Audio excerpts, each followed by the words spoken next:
Hey everyone, welcome back to Grand Gears. Today, we're talking about the heart of car, the engine. Ever wondered how it turns fuel into that power that gets you moving? Well, stick around, because we're breaking it down in simple terms. Certainly. Imagine a car engine as the heart of a vehicle.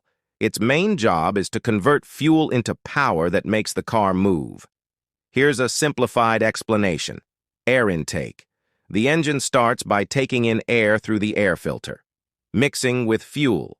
Fuel is injected or mixed with the air in the engine. Compression. The mixture is compressed by pistons moving up and down inside cylinders. Ignition.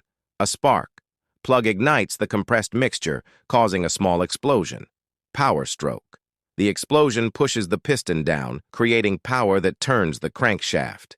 Exhaust. The remaining gases from the explosion are pushed out through the exhaust system.